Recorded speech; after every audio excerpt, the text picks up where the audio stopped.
એ એક જગ્યાએથી મને એવો બી ખુલાસો મળ્યો, પોતાનો સત્તા કરતા આત્મા તો પૂર્ણ છે, બરાબર છે, પરમાત્મા પૂર્ણતાને પામેલા છે. ગુરુની 7મા ગુણ સ્થાનક સુધી જરૂર છે, એટલે અડધે સુધી ગયા. એટલે હું એમને અડધા નહીં માનવા, ગુરુને પૂર્ણ માનવા. આપણને પોતાને પણ સાહેબ એ જ્યારે હું બોલું છું પરમાત્મા પર નજર સ્થિર રહે માટે ગુરુ, અન્યથા ગુરુ પણ નહીં. બરાબર. જી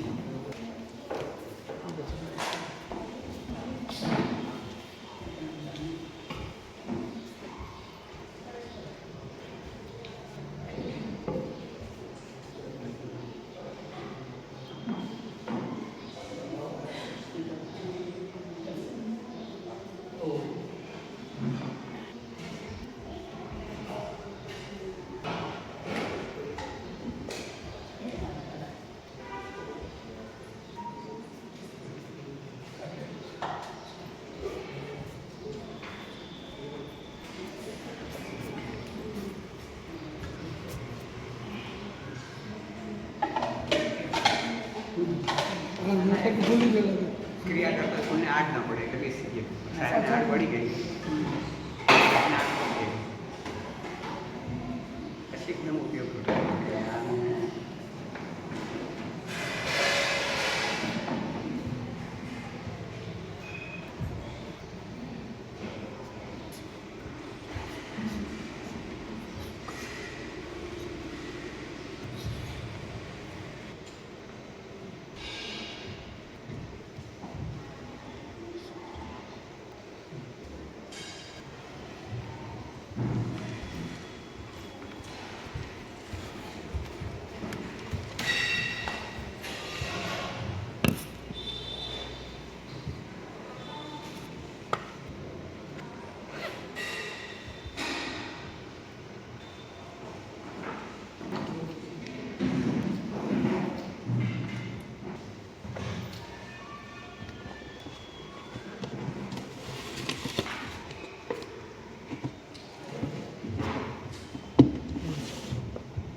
જમ કિંચે બત્તે પાને છે આ લાભી સલાહ ચાર માસંત પદરી પદ મજે પ્રેરણમ સોમવાય દુબઈ જણ અહમ ન જાણાવે છામી મજે સુખ છા વાયણા સંદેશા છામી શ્રી મજે છા વાયણા દઈશું છામી સીએમ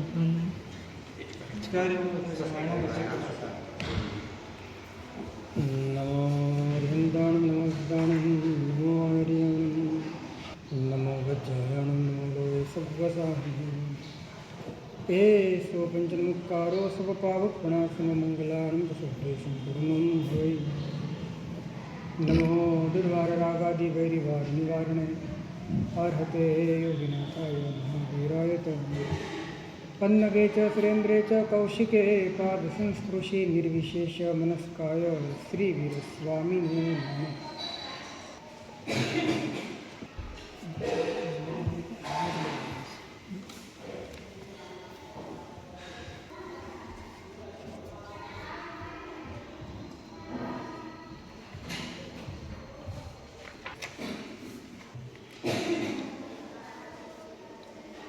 આજ્ઞા પરમ ધર્મ છે. આજ્ઞાનો અર્થ આપણે બહુ જ બાહ્ય મર્યાદામાં સમજ્યા છે. આજ્ઞા શાસન છે અને પરમાત્માએ જે શાસનની સ્થાપના કરી એ કોઈ નવા શાસનની સ્થાપના કરી નથી, પણ જે સત્ય સનાતન છે, જેવો સ્વભાવ છે વસ્તુનો, વસ્તુ પોતે જેવા સ્વભાવમાં છે એ સ્વભાવની મર્યાદા વસ્તુ ક્યારેય છોડતી નથી. વત્થુ સહાવો ધમ. તો અનંતકાળથી આ જીવ વસ્તુ સ્વભાવવાળો હોવા છતાં પોતે વિભાવમાં રાચે છે, વિભાવમાં જ રમે છે. તો વસ્તુનો સ્વભાવ, આ વિશ્વના દરેક પદાર્થો પોતે પોતાના સ્વભાવમાં છે. આ જે સ્વભાવ છે એ પરમાર્થથી આજ્ઞા છે. કારણ કે સ્વભાવથી મોટી આ દુનિયામાં કોઈ આજ્ઞા નથી. તમે મુક્ત થઈ શકો એનું કારણ એ છે કેમ કે જ્ઞાન તમારો સ્વભાવ છે. સ્વભાવથી તમે મુક્ત છો, માટે પર્યાયમાં તમે મુક્ત થઈ શકો છો. સ્વભાવથી તમે મુક્ત સ્વરૂપ છો, માટે પર્યાયથી તમે મુક્ત થઈ શકો છો. સ્વભાવથી તમે શુદ્ધ સ્વરૂપ છો, માટે પર્યાયથી તમે શુદ્ધ થઈ શકો છો. સ્વભાવથી તમે સિદ્ધ જેવા છો, માટે પર્યાયથી તમે સિદ્ધ થઈ શકો છો. માટે વસ્તુનો જે મૂળ સ્વભાવ છે એ એટલો બધો અકાટ્ય છે કે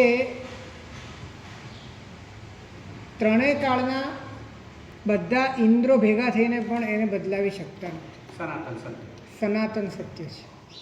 વસ્તુનો સ્વભાવ જે સનાતન સત્ય છે, જે અકાટ્ય વાસ્તવિકતા છે,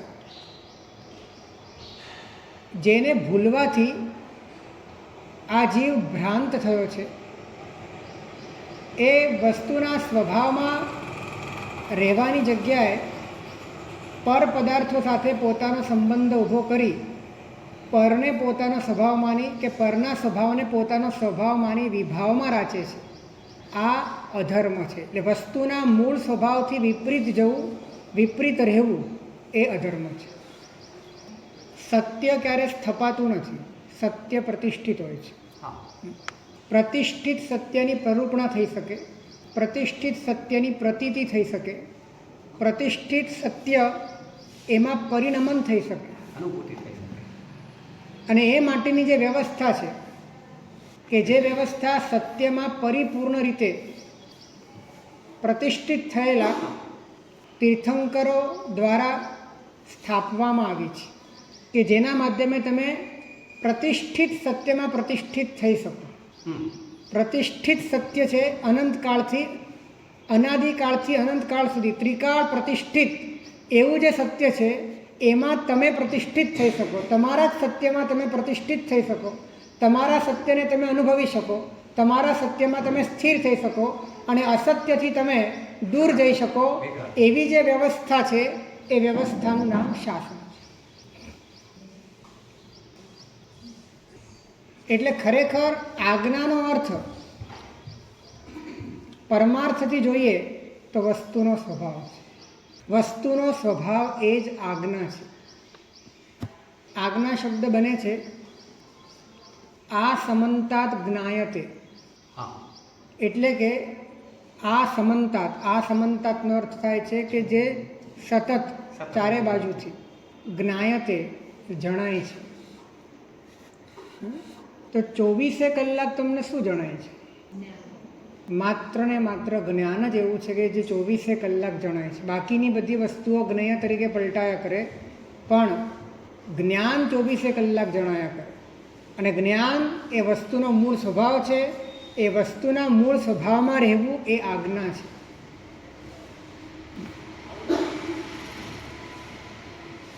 આવી આજ્ઞા, જે વસ્તુનો સ્વભાવ એ આજ્ઞા એ ઉપાદાન કારણભૂત આજ્ઞા છે. એમાં રહેવું એ કાર્યભૂત આજ્ઞા છે. એ રહેવા માટે મન, વચન અને કાયાના યોગોને પ્રવર્તાવવા તે નૈમિત્તિક આજ્ઞા છે.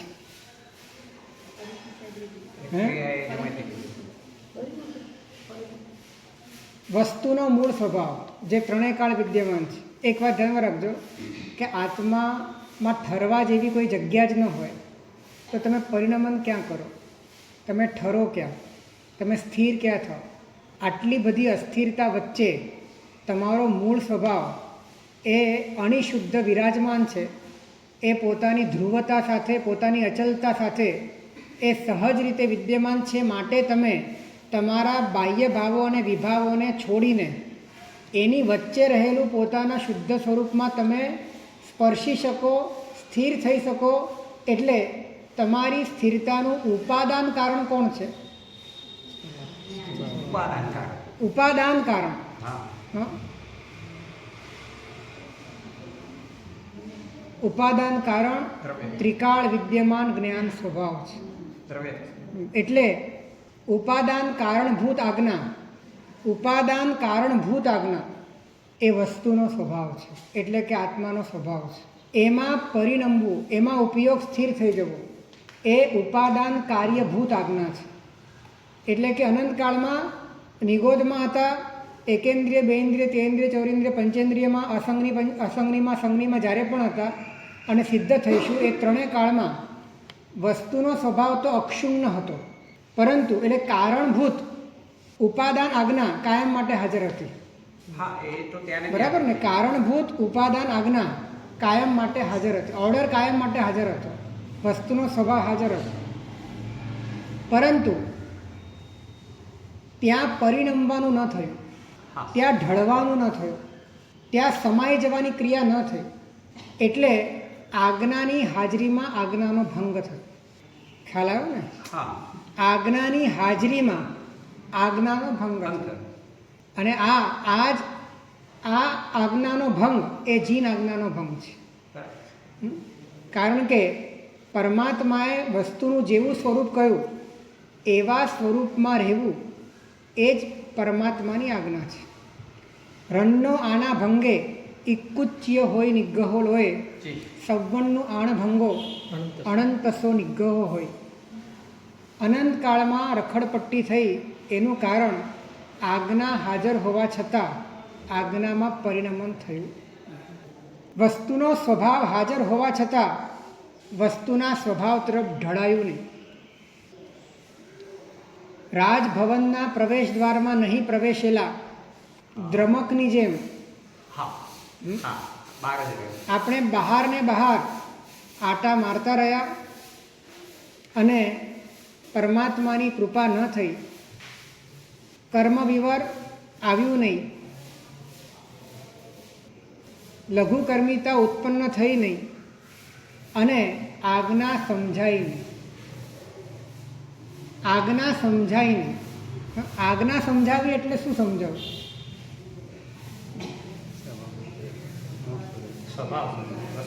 વસ્તુનો સ્વભાવ અંશે અંશે સમજાયો, ત્યાં તમારો પ્રવેશ રાજભવનમાં થયો. થોડોક પણ સમજાયો, ત્યાં મિત્રા, તારા, બલા અને દીપરાનો ઉદય થયો. દ્રષ્ટિ છે ને, એટલે આજ્ઞા સમજાવવા લાગી, જે ભીતરી છે, જે સ્વભાવભૂત છે. અને એ તરફ જેટલું ઢળવાનું થયું, પોતાની ઢળવાની શક્તિ પ્રમાણે જેટલું ઢળવાનું થયું અને જેટલી અશક્તિ છે એટલી બાબતમાં પક્ષપાત રહ્યો. શક્યનું અનુષ્ઠાન થયું અને અશક્યમાં રુચિ રહી. તે જે ઉપયોગનું પરિણમન પોતાના ભાવ ઉપાદાન આજ્ઞા તરફ થયું, એટલે કે ઉપાદાન કારણરૂપ આજ્ઞામાં થયું, એને ઉપાદાન કાર્યરૂપ આજ્ઞા કહીએ છીએ. સમજાયું કે નહીં? ફરી બોલું. જેમાં પરિણમવાનું છે એ તો હાજર જ છે કે ગેરહાજર છે? હાજર છે. ત્રણેય કાળ હાજર છે. એ હાજર છે માટે તો પરિણમી શકાય છે. માટે એ ઉપાદાન કારણભૂત આજ્ઞા છે. ઉપાદાન છે અને મૂળ કારણ છે. એ કેમ કે એ ન હોય તો પરિણમન શક્ય નથી. પણ પરિણમવાનું ચાલુ થયું તો જે કાર્ય આજ સુધી કારણ હોવા છતાં ચાલુ નહોતું થયું, એ સમય અને કાળની પરિપક્વતાથી તથા ભવ્યત્વની યોગ્યતાથી એ પરિણમન ચાલુ થયું. એટલે કાર્યરૂપ આજ્ઞા ચાલુ છે. કાર્યરૂપ આજ્ઞા ચાલુ છે. અને જે પણ પુરુષાર્થ કરવાનો છે એ કારણરૂપ આજ્ઞામાં નથી કરવાનો, કાર્યરૂપ આજ્ઞામાં કરવાનો. પણ કારણરૂપ આજ્ઞા ધ્યાનમાં ન હોય તો કાર્યરૂપ આજ્ઞા પડાય નહીં. કેમ કે ક્યાં પરિણમવાનું છે?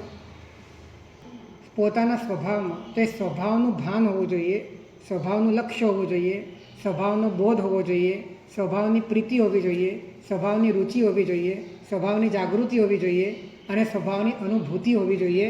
આ બધા જ પરિબળો તમારા ભીતરમાં પરિણમન પેદા કરે છે અને આ જ પુરુષાર્થ છે. પણ આ પુરુષાર્થ ઉપાદાન કારણભૂત આજ્ઞાના બોધ વિના ઉપાદાન કાર્યભૂત આજ્ઞા પડાતી નથી. અને માટે આ આજ્ઞા સારભૂત આજ્ઞા છે.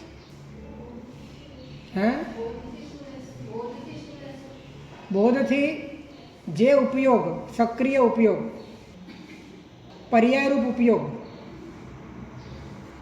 આજ સુધી બહારના પદાર્થોમાં પોતાનો બોધ કરતો હતો, ત્યાંથી નિવૃત્ત થઈ એ પોતાના ઉપાદાન કારણભૂત, પોતાના ત્રિકાળ વિદ્યમાન એવા જ્ઞાન સ્વભાવ તરફ પરિણમે છે અને એને પોતાના સ્વતત્વનો બોધ થાય છે. એ બોધની આ વાત છે.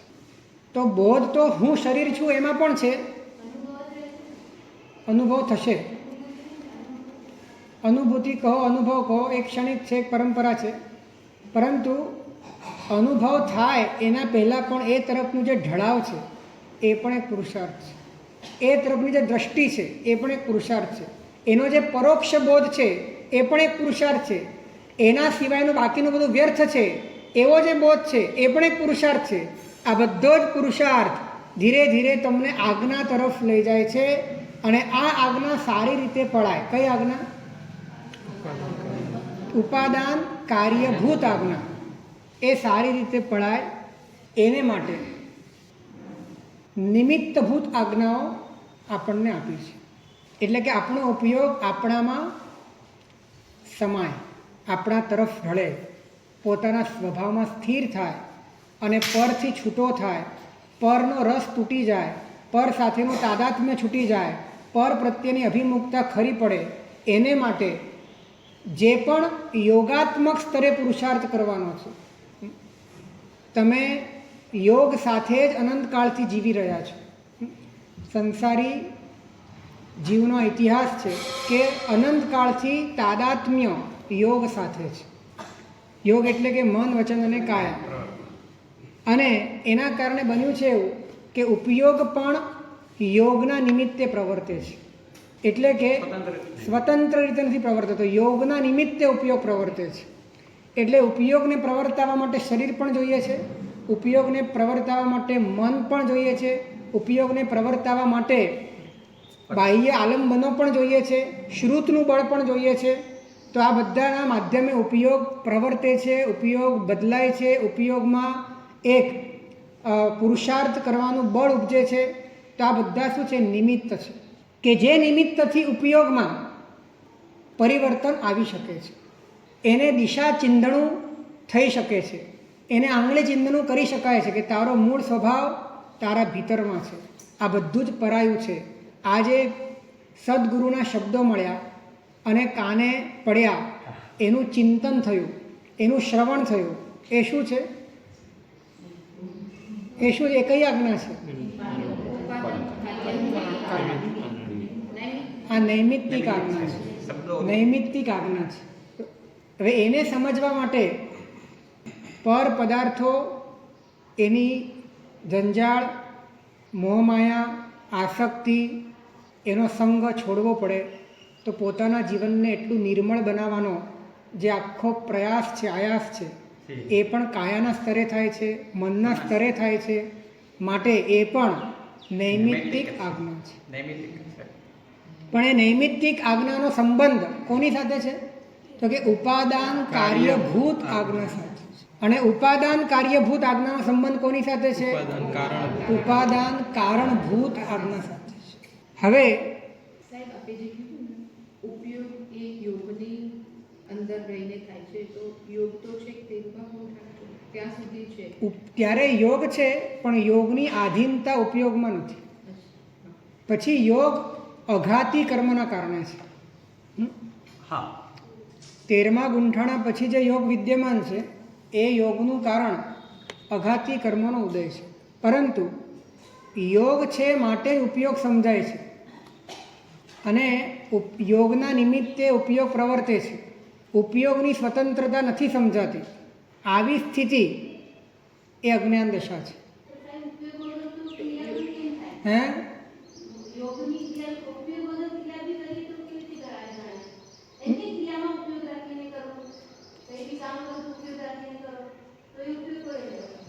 એટલે ક્રિયા કરતાં કરતાં તમને ઉપયોગ સમજાય એ રીતે ઉપયોગ રાખવાની વાત છે. આપણે એવી રીતે કરીએ છીએ કે ક્રિયા કરતાં કરતાં માત્ર ક્રિયા સમજાય એટલો જ ઉપયોગ રાખીએ છીએ.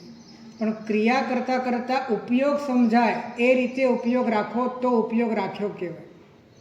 આપણે ક્રિયા કરતાં કરતાં કર્તૃત્વ ભાવમાં આવી જઈએ છીએ.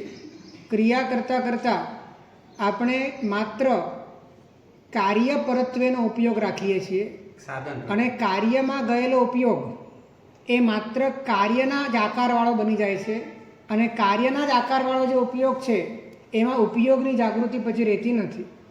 એટલે આપણે જ્યારે અનુયોગ દ્વારા જ્યારે ભણીએ છીએ ત્યારે એમાં એક વાત આવે છે, આગમથી અને નો આગમથી આવે છે. તો એમાં આગમથી ભાવ ઘટ જ્યારે એની પ્રરૂપણા કરવામાં આવે છે ત્યારે એમાં શું આવે? આમ આગમથી દ્રવ્ય ઘટ એટલે કે જ્ઞાતા હોય અને અનુપયુક્ત હોય અને ઘટ નામના પદાર્થને જ્ઞાતા અને અનુપયુક્ત હોય એને આપણે શું કહીએ છીએ? દ્રવ્ય ઘટ કહીએ છીએ. જેને પણ આ પદાર્થ થોડો ઘણો ખ્યાલ હોય. અને ભાવ ઘટ કોને કહીએ છીએ? આગમથી જ્ઞાતા અને ઉપયોગ.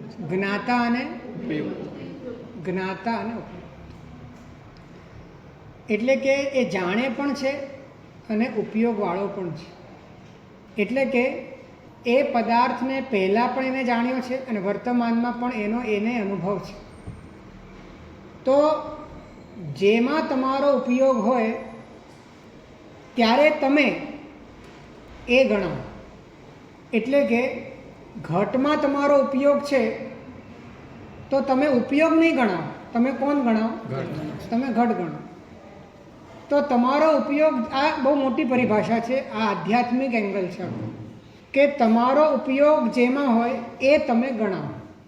તો તમારો ઉપયોગ જો પૂતગલમાં છે તો આ વિવક્ષાથી, આ નિક્ષેપાથી તમે કોણ ગણાવો?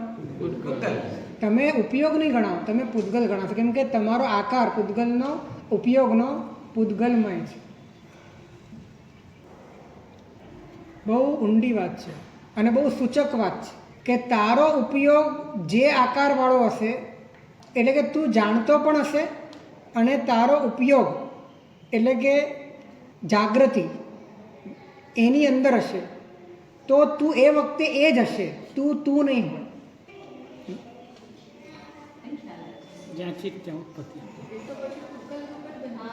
હા, તો એ ભાવ નિક્ષેપાથી તો એને પૂતગલ જ કીધો છે. એટલા માટે તો મહાપુરુષો આપણને થોડીક આમ ઠાવકી ભાષામાં જળ નથી કહેતા?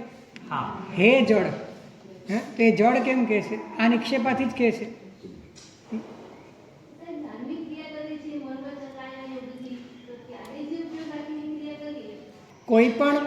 કોઈ પણ ક્રિયા એ વિષયથી અથવા તો વિધિથી અથવા તો પ્રરૂપકની અથવા તો આલંબનની અપેક્ષાએ એ ધાર્મિક ગણાય. પણ આપણા માટે ધાર્મિક ત્યારે ગણાય કે જ્યારે આપણી જાગૃતિ હોય. આપણી જાગૃતિ નથી ત્યારે આપણા માટે એ ક્રિયા એટલી ધાર્મિક બનતી નથી. સમજાવું છું કે આગમથી ઘટ ત્યારે કહેવાય કે જ્યારે હું ઘટમાં ઉપયુક્ત હોઉં. બરાબર? અનુયોગ દ્વારની શૈલી આ છે કે ઘટમાં મારો ઉપયોગ હોય ત્યારે હું કોણ ગણાવું? ઘટ. આગમથી હું ભાવ ઘટ ગણાવું. તો આગમથી ભાવ ઉપયોગ ક્યારે ગણાવું? આગમથી હું ભાવ ઉપયોગ ક્યારે ગણાવું? તો કે ઉપયોગમાં ઉપયોગ હોય તો આ રીતે, ઉપયોગમાં ઉપયોગ હોય ત્યારે આગમથી હું ઉપયુક્ત ગણાવું. તો આ રીતે પોતાના ઉપયોગ વિશેની જાગૃતિ સતત હોય અને પછી ઉપરાંતમાં બહારના પદાર્થોની સાથે પોતાને જોડાવાનું થાય, તે જોડાતી વખતે પણ એ કોઈ પણ જગ્યાએ જે ઉપયોગ રાખે છે એ ઉપયોગ રાખતી વખતે એ પોતાના મૂળ ઉપયોગ સાથે તો જોડાયેલો છે. અને આ રીતે જે ઉપયોગ રાખે છે કોઈ પણ ક્રિયામાં, ચાલવામાં, બોલવામાં, વિચારવામાં, કોઈની સાથેના વ્યવહારમાં, તો એ વખતે અંદરથી તો ન્યારો ને ન્યારો જ રહે છે, કેમ કે ઉપયોગ તો ઉપયોગ સાથે જોડાયેલો છે. તો આ રીતે 24 કલાક દરેક ક્રિયામાં ઉપયોગ રાખવાની વાત છે. જ્યોતિર્મયવ દીપસ્ય ક્રિયા સર્વાપી ચિન્મય યસ્યાનન્ય સ્વભાવસ્ય તસ્ય મૌનમનુત્તર. મુનિઓનું મૌન જ્યોતિર્મય હોય છે, ચિન્મય હોય છે. જ્ઞાન સ્વભાવ સાથે જોડાઈ જવાના કારણે એમની દરેક ક્રિયાઓ એ આલોકથી વિશદ હોય છે. તો આપણી વાત છે કે વસ્તુનો મૂળ સ્વભાવ એ આજ્ઞા છે. એ સ્વભાવમાં ઉપયોગનું ઠરવું એ કાર્યરૂપ આજ્ઞા છે. અને ઠરવા માટે મન, વચન અને કાયાનો ઉપયોગ કરવો, પ્રયોગ કરવો એ નૈમિત્તિક આજ્ઞા છે. આ બધું જ ભેગું થાય એનું નામ શાસન છે. એમને ગુરુ ઉપર શ્રદ્ધા હતી અને ગુરુ જ્ઞાનવાન હતા. અને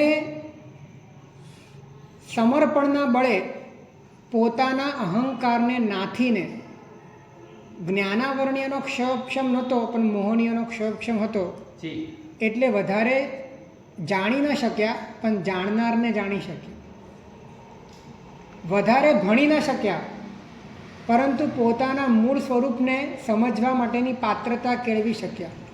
કારણ કે વ્યક્તિમત્તા એમની ખરી પડી, અહંકાર એમનો તૂટી ગયો, એટલા બધા ભોળા બની ગયા, એટલા બાળક બની ગયા, એટલા બધા શૂન્ય થઈ ગયા કે વસ્તુનું સ્વરૂપ પ્રગટ થયું. ભણવાનું પણ આને માટે જ છે.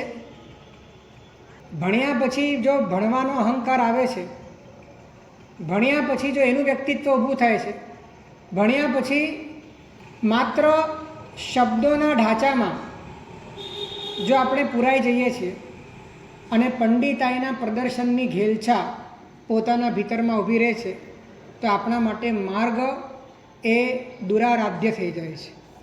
માર્ગમાં આગળ વધવું મુશ્કેલ થઈ જાય છે. જ્ઞાન ભણવાનું ઠરવા માટે છે, કોઈને બતાડવા માટે ભણવાનું જ નથી.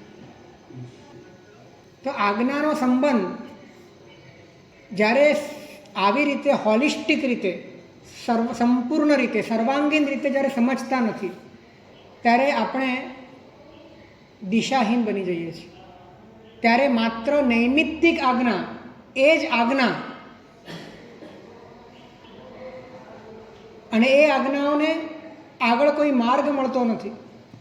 એ આજ્ઞાઓથી ક્યાં ઠરવું, કઈ રીતે ઠરવું, કઈ રીતે શમવું, કઈ રીતે રમવું, એનો કોઈ દિશા મળતી નથી.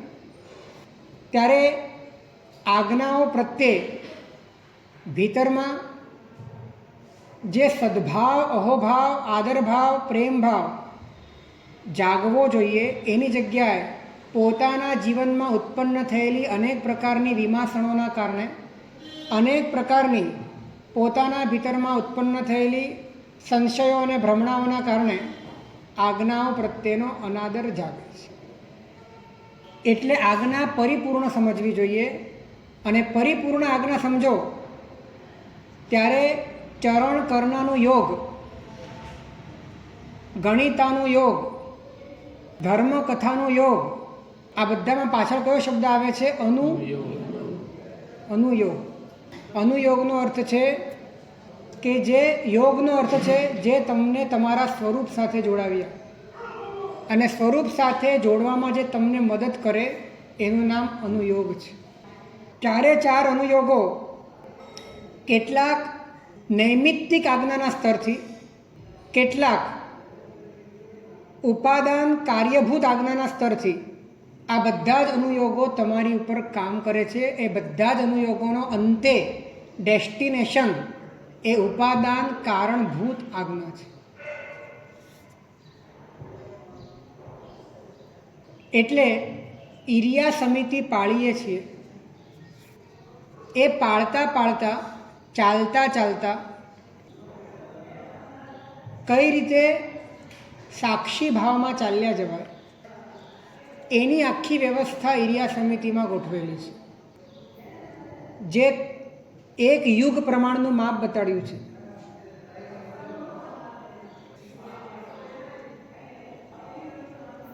એ માપ પ્રમાણે જોતા જોતા, ચાલતા ચાલતા બધું દેખાવા છતાં કશું ના દેખાય અને જ્ઞાનનો પ્રકાશ જ્ઞેયને ગૌણ કરીને ઉપસ્થિત થવા લાગે. આપણી દરેક ચાલ, દરેક વ્યવસ્થા જ્ઞાન સ્વભાવ કઈ રીતે જાગૃત થઈ જાય એનું સાયન્ટિફિક, બહુ જ વૈજ્ઞાનિક વિધાન સાથે અરિયંતોએ આપણને આપ્યું છે. પણ આ ખબર હોય તો ઈર્યા સમિતિ કામ લાગે, આ ખબર હોય તો ભાષા સમિતિ કામ લાગે.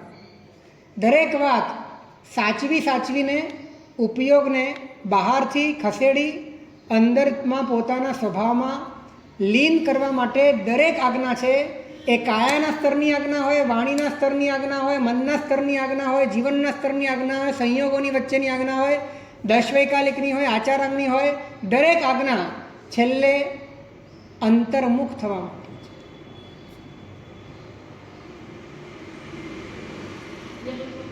છે. ઈર્યા સમિતિમાં કોઈ જીવ ન મરે એનો આપણે ખ્યાલ રાખીએ છીએ. શું ઈર્યા સમિતિનો આટલો જ હેતુ છે?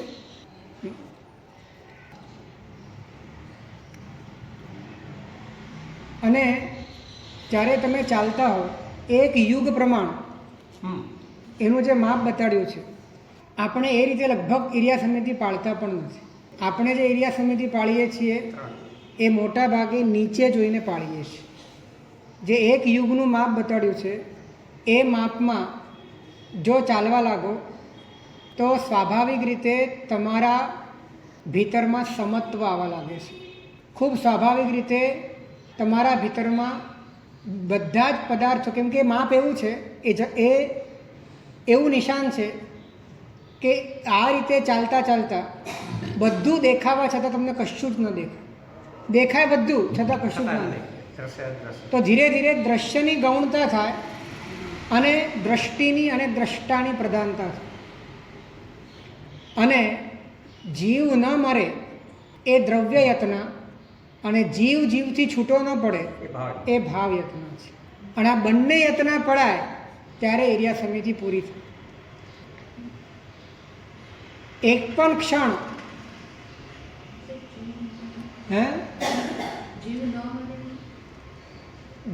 કોઈ જીવ પોતાના શરીરથી છૂટો ન પડે એ દ્રવ્ય યત્ના છે. અને પોતાના જીવથી છૂટો ન પડે એ ભાવ યત્ના છે. પોતાના શરીરથી છૂટો પડે પણ પોતાના જીવથી છૂટો ન પડે એ ભાવ યત્ના છે.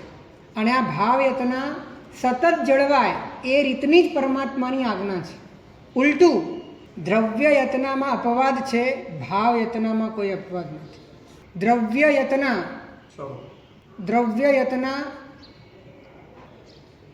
નદીને પાર કરવામાં તૂટે છે, હા કે ના? હિંસા થાય છે અને અપકાયની હિંસા થાય એટલે ષડજીવની કાયની હિંસા થાય છે. જથ્થ જલમ તથ્થ વણમ, જથ્થ વણમ તથ્થ નિચ્છિયો અગ્ગી, તેવું વાવ સહ ગયા. તો પણ દ્રવ્ય યત્નામાં અપવાદ આપ્યો. શેને માટે આપ્યો? કે ભાવ યત્નાની ધારા અખંડ રહે. જેમાં અપવાદ નથી એમાં આપણો પ્રવેશ જ નથી. જેમાં અપવાદ નથી એમાં છૂટછાટ લઈએ છીએ એમ નહીં, એમાં હજી આપણો પ્રવેશ જ નથી થયો. અને જેમાં અપવાદ છે એ બાબતમાં આપણા મનમાં ઘણા બધા આગ્રહ છે અથવા તો એને લઈને ઘણા સંકલ્પ વિકલ્પ છે. એ સારા છે, પરંતુ જો એ ઉપાદાન કાર્યભૂત આજ્ઞા સાથે જોડાયેલા નથી તો પછી જ્ઞાની કહે છે કે એને અપવાદ પણ અમે કેમ કહીએ? કેમ કે અપવાદ એટલા માટે આપવામાં આવે છે કે એના માધ્યમે તને કોઈ લાભ થતો હોય. અપવાદ શેના માટે હોય? લાભ અને નુકસાનમાં જ્યારે લાભનું પલ્લું વધારે દેખાતું હોય ત્યારે અપવાદથી પણ એ લાભ વિશેષ દેખાતો હોય. અપવાદ સેવન કરવાથી એ લાભ મેળવી શકાતો હોય અથવા તો એ લાભ ચાલ્યો ન જાય એ માટે અપવાદનું સેવન કરાતું હોય તો પછી એને અપવાદ કહેવાય. પણ અપવાદ લઈએ અને સામે કંઈ લાભ જ નથી થતો તો પછી એને અપવાદ પણ કેમ કહેવાય?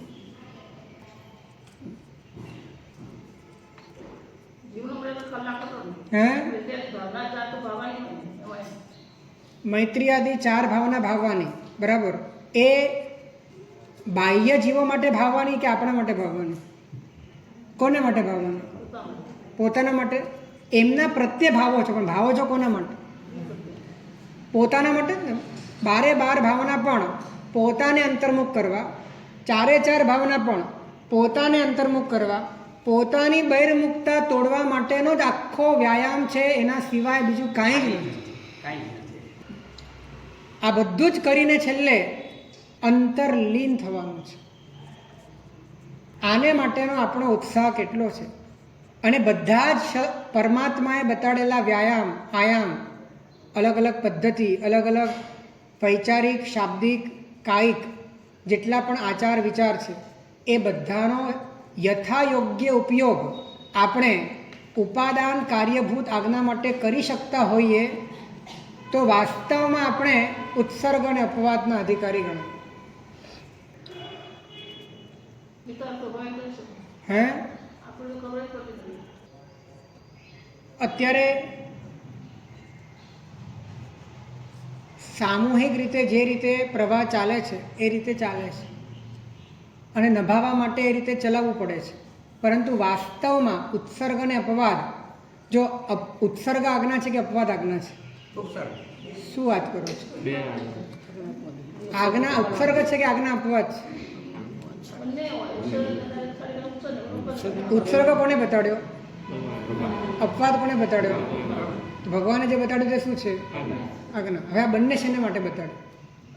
અને બંને તુલ્ય છે કે બંને ઉપર નીચે છે? બંને પોતપોતાના સમયમાં, પોતપોતાના સ્થાનમાં બંને સમાન શક્તિવાળા છે. તો આ બંને આજ્ઞા બતાડનાર પરમાત્મા છે અને માટે આ બંને આજ્ઞા છે. પણ આ બંનેને આજ્ઞાનું સ્વરૂપ મળે ક્યારે? એટલે ઉત્સર્ગથી પણ જે કાર્ય કરવાનું છે અને અપવાદથી પણ જે કાર્ય કરવાનું છે. ઉત્સર્ગ અને અપવાદ તો એક માધ્યમ છે, પણ એ માધ્યમથી જે કાર્ય કરવાનું છે એ કાર્ય જો થતું હોય તો ઉત્સર્ગ છે, તો અપવાદ છે. છૂટ લઈને પણ જો કાર્ય નથી થતું અને છૂટ લીધા વગર પણ જો કાર્ય થતું નથી તો છૂટ ન લીધી એ ઉત્સર્ગ કેમ અને છૂટ લીધી એ અપવાદ કેમ? છૂટ ન લીધી એ ઉત્સર્ગ કઈ રીતે બને અને છૂટ લીધી એ અપવાદ કઈ રીતે બને? કાર્ય નથી થતું.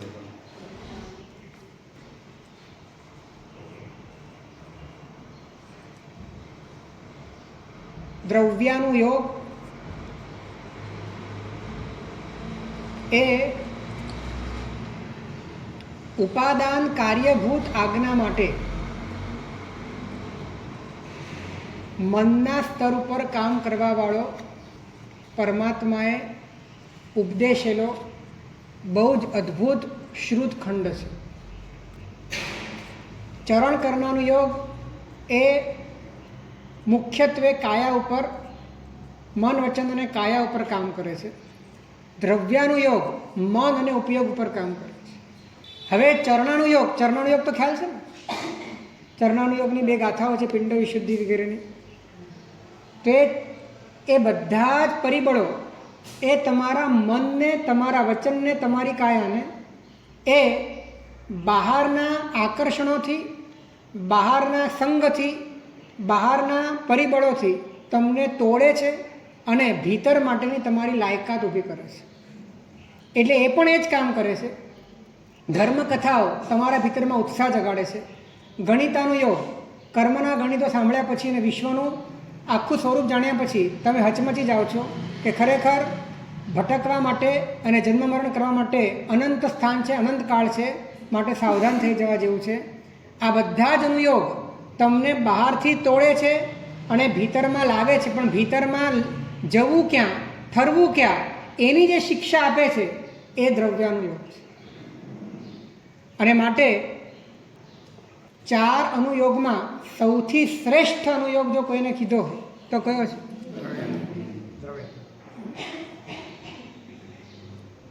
ઓગ નિર્યુક્તિમાં પ્રાય આવે છે આ વાત કે લોખંડની ખાણ જેવો ચરણ કરનાનો યોગ, રૂપાની ખાણ જેવો ધર્મકથાનો યોગ, તાંબાની ખાણ જેવો ધર્મકથાનો યોગ, સોનાની ખાણ જેવો રૂપાની ખાણ જેવો ગણિતાનો યોગ અને સોનાની ખાણ જેવો દ્રવ્યાનો યોગ.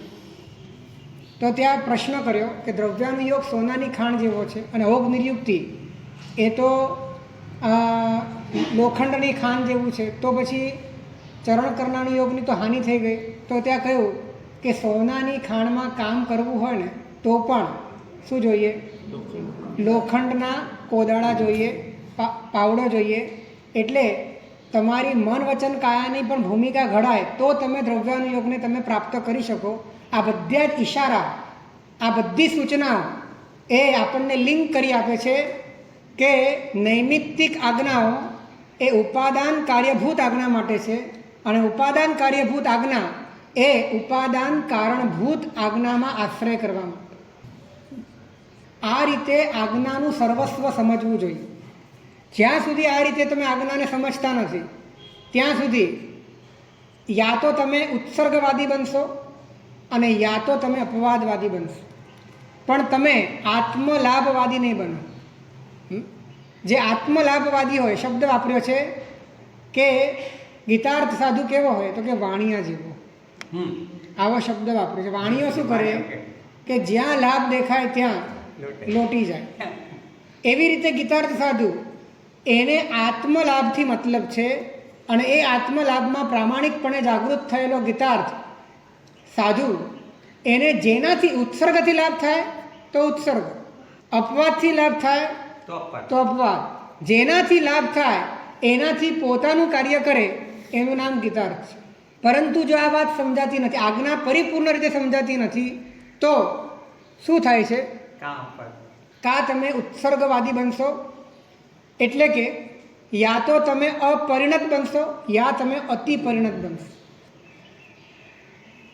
ષોડશકની શરૂઆતની જ ગાથા છે. બાલઃ પશ્યતિ લિંગમ મધ્યમ બુદ્ધિસ્તુ વિચારયતિ વૃત્તમ. પછી શું છે? આગમ તત્વમ તુ બુધ પરીક્ષતે સર્વયત્ને. એટલે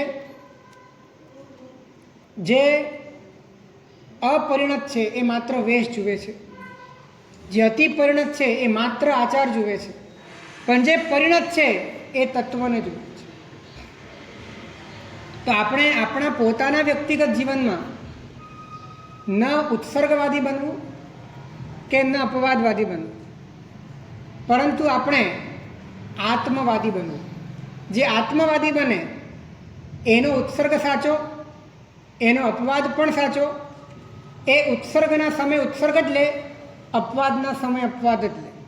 અને કદાચ ન લઈ શકે પોતાની મર્યાદાના કારણે તો ભીતરમાં એને પક્ષપાત પણ રહે.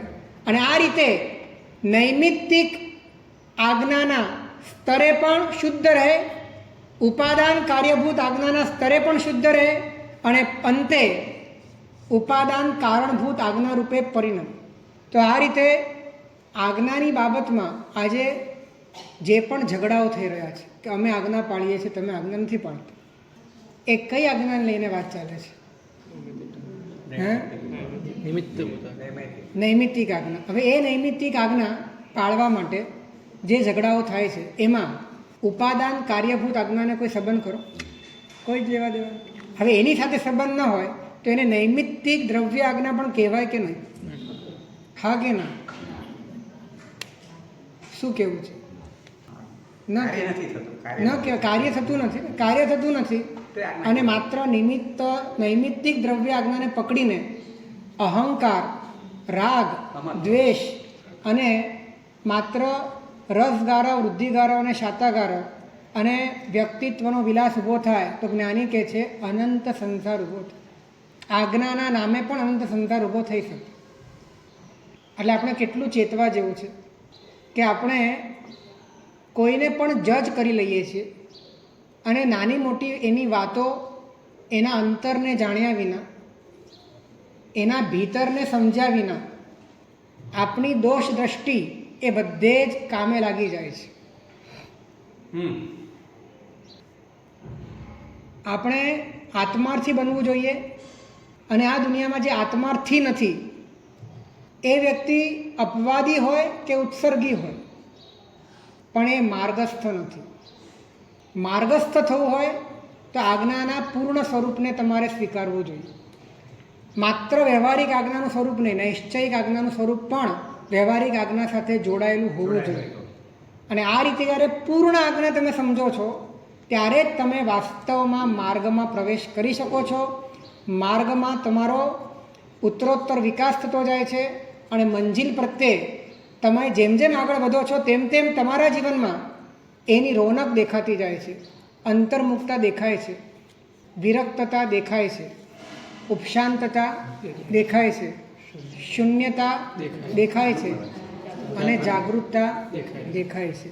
અને એના માધ્યમે તમારું જીવન, તમારું મન, તમારી મુદ્રા, તમારું મુખ, એમાં જ એટલો પાવર હોય કે શબ્દોની બહુ જરૂર ન પડે કોઈને પ્રતિબોધ માટે. અનાથી મુનિ એક પણ શબ્દ બોલ્યા વગર આવતી ચોવીસીના પ્રથમ તીર્થંકરનું બીજ પાડી શકે. આવતી ચોવીસીના પ્રથમ તીર્થંકરનું બીજ એક પણ શબ્દ બોલ્યા વગર પાડી શકે. અને આપણે આટલું બધું બોલીએ છીએ અને હજી આપણા બીજના ઠેકાણા નથી. સાહેબ બહુ સરસ વાત કરે છે કે જેટલું તમે ઊંડાણમાં ગયા હો એટલું જ ઊંડાણમાં સામેવાળાને સ્પર્શે. તો પ્રવચનથી બોધ આપવાની ઘેલછા આજે લગભગ 1 વર્ષના દીક્ષિતને પણ હોય છે. ભલે પોતાના આસન ઉપર પ્રવચન આપતો, પરંતુ બધાને તારવાની ભાવના છે. મને લાગે છે આખા અવસરપીણી કાળમાં આટલી બધી તારવાની ભાવના પહેલી જ વખત થઈ છે. બધાને તારવું છે પણ તર્યા વગર.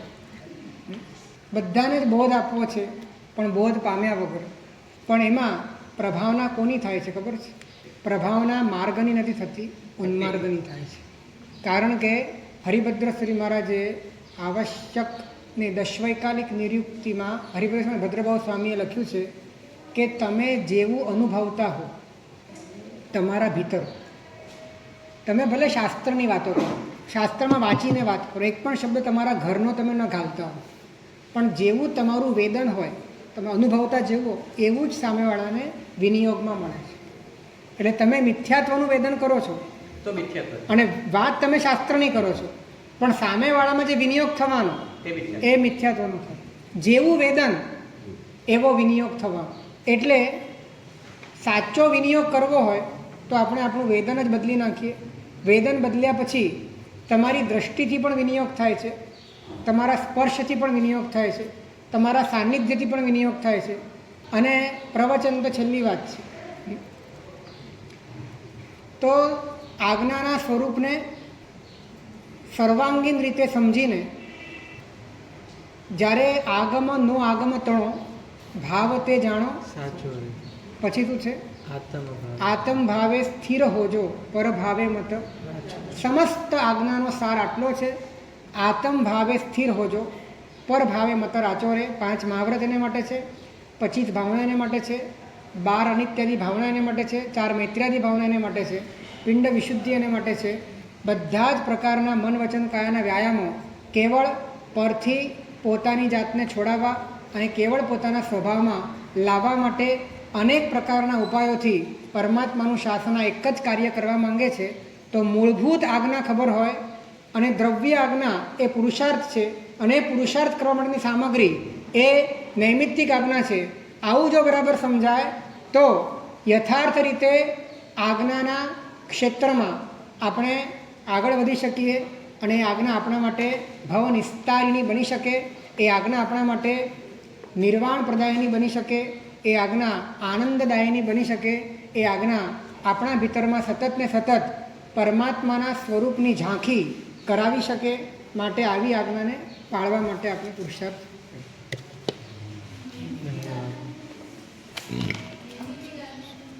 નૈમિત્તિક આજ્ઞા મન વચન કાયા એ આત્માના સ્વરૂપથી ભિન્ન છે કે અભિન્ન છે? તો જે ભિન્ન હોય ને ઉપાદાન કહેવાય કે નિમિત્ત કહેવાય? માટે એને નૈમિત્તિક આજ્ઞા કીધી. હે નિમિત્ત જન્ય આજ્ઞા એમ. આજ્ઞા તો ઉપયોગમાં જ પડાય છે ને, આજ્ઞા ઉપયોગમાં પડાય છે, એ પૂતગલમાં નથી પડાતી, પણ પૂતગલના માધ્યમે પડાય છે, માટે નૈમિત્તિક કીધું. ચાલો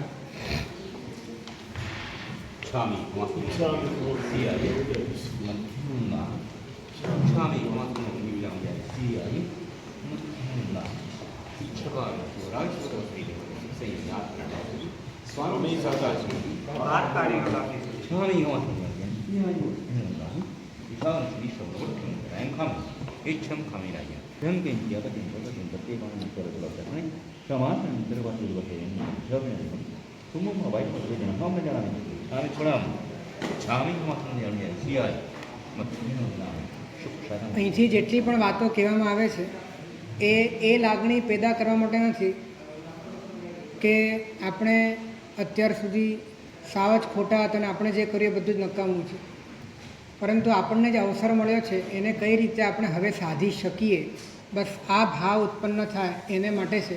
એટલે આની કોઈ નેગેટિવ કે નકારાત્મક અસર ન લેવાય એની ખાસ કાળજી. સર્વમંગલ માંગલ્યમ સર્વ કલ્યાણ કારણમ પ્રધાનમ સર્વધર્માણમ જૈનમ જયતિ.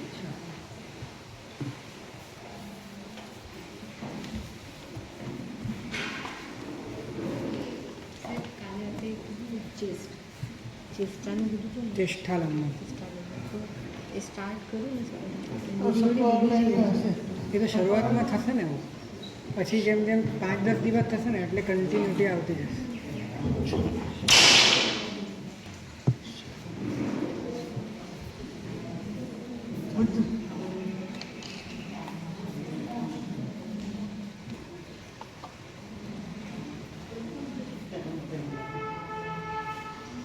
એવું લાગે છે સાહેબ કે આપણે હજી 4 મહિનાને 12 મહિનાનું તો હજી આગળ વધીએ ત્યાં સુધીનું બીજું સ્ટેપ આવી જાય છે, તો જો એમાં આ તો એવું છે કે અત્યારે અમે ફક્ત તમને સામગ્રી આપીએ છીએ, પછી તમારે તમારી ભૂમિકા પ્રમાણે જ કરવાનું છે. તમારે બધું એક સાથે કરવાનું નથી, થશે પણ નહીં. થોડોક એને બહુ વધારે પૂછી શકો ને સાહેબ, તો અમે વધારે એમાં થોડાક ઊંડા પૂછીએ, પછી એમાં ઊંડા પૂછીએ તો પછી આ બધી સ્ટેપ